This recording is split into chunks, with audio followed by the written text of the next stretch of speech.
Hello friends, welcome back to Rose Tarot and Astrology. This is your astrology preview for the 26th decan of the year, September 12 through 22, brought to you by the Ten of Pentacles in Tarot. First, I want to say, please like the video, subscribe to my channel. It helps me out a lot. Thank you so much for tuning in. Now let's get into it. The Ten of Pentacles keywords are legacy, family, inheritance, stability. With the Ten of Pentacles, we come to the end of a cycle that's about increasing your wealth and well-being in the world. Celebrate the structures and networks, family, friends, work groups that add to your sense of security and stability as you move through the next week or so. This 10-day segment includes the new moon this Thursday, as well as the first quarter moon next Friday. So we begin the last days of the waning crescent where we are clearing out the clutter just in time to hit the reset on our creative cycle. After Thursday, there will be about a week of dreaming, imagining, making plans for all the next goals we want to complete. And then we will surge into action as we celebrate the first day of fall and the Sun in Libra transit. The new moon this Thursday is in Virgo with the Sun and Mercury, so don't be surprised if you feel those urges to organize and repair things in a strong way.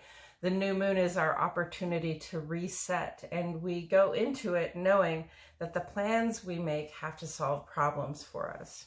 And just taking an overview of the page before zooming in, I want to point out that the majority of the aspects this time are Sun aspects, natural for it to be very active as it wraps up its transit here in Virgo. The prevalence of Sun aspects tells us there's a lot going on for us out in the world. Work, social, and civic lives are very active. There are a couple of trines here which provide us protection and grace. There is one opposition bringing about the potential for conflict and an opportunity to strike a balance. And we have our other personal planets, Mercury, Venus, and Mars, each making their own moves as we tread through the final days of summer. Now let's go ahead and take this day by day. Thursday is the 14th.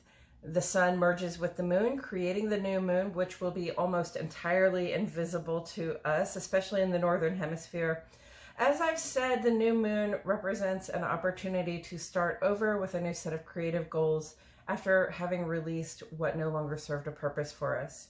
Conjuncts bring intensity, and in the case of the Sun and Moon, we're talking about a highly energetic vibe about who we are as individuals on the inside and how we express ourselves in the world.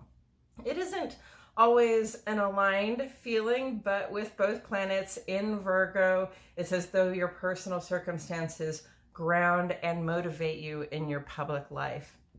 And the next day is Friday the 15th, and the Sun enters a harmonic vibe with Uranus. Uranus brings about upgrades in perspective and technology in our public lives. And the trine energy makes this transition almost without hiccups. These improvements may be a little surprising. Uranus is retrograde and moving slowly, so its energies may sneak up on us. However, the resulting change will be most welcome and easy to accept. This kind of surprise energy blessing will hang out with us through the 23rd of September. Also that day, Mercury stations direct. Yay! Mercury's retrogrades last about 3 weeks, and we have 3 or 4 of them every year. Despite the regular hiccups and breakdowns in planning and communication, Mercury has been retrograde in its favorite sign this whole time, so that's helped us make this experiment more positive than some others. We are given this opportunity to examine the specifics about how we think and plan and how we talk to people, including ourselves. Now we get to take what we noticed about what we'd like to change and put our new approaches into practice. And on Saturday the 16th, Venus returns to its challenge with Jupiter, only this time Venus is direct and Jupiter is retrograde. It was the other way around a couple of weeks ago. Venus in Leo likes to get noticed. Beauty and elegant things can seem very important, but Jupiter is asking us to make room for what we truly value for ourselves and the collective. So there's a warning here that says you show you're in charge of your life by being in charge and not just by looking the part.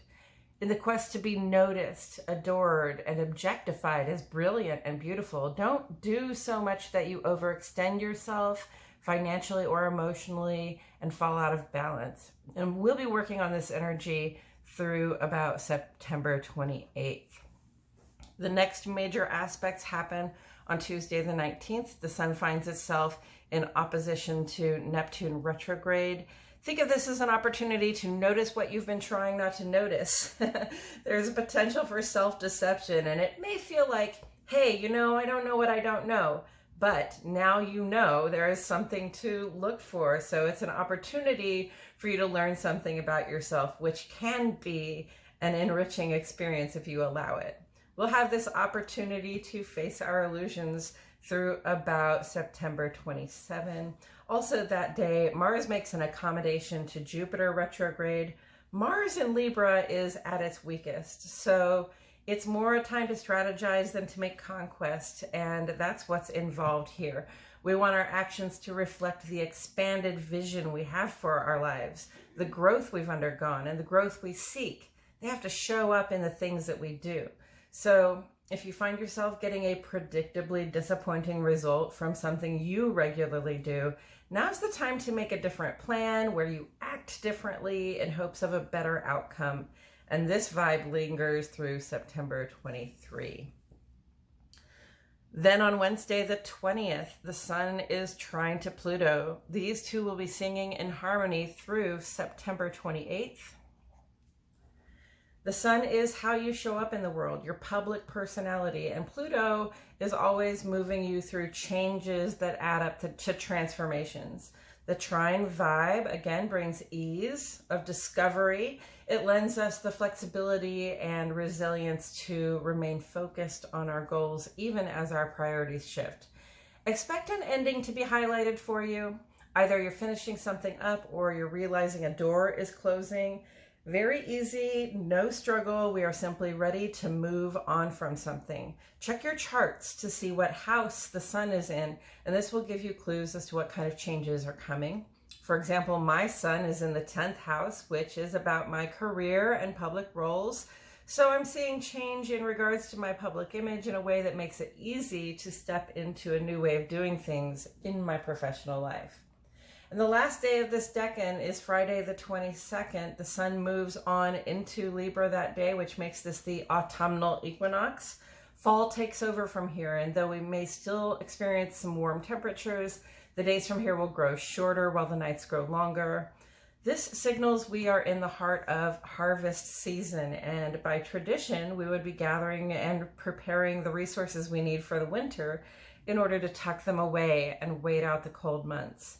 That day is also the first quarter moon in Sagittarius. First quarter is the halfway point from the new moon to the full moon.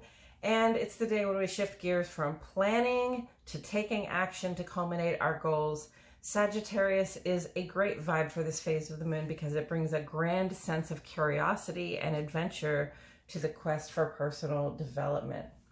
For a week after the first quarter moon, we push to have some accomplishments under our belt in time for that full moon in Aries coming up on Friday the 29th. And the next decan video will go up on Saturday, September 23, the day after the equinox. What happens next? I invite you to tune in and find out.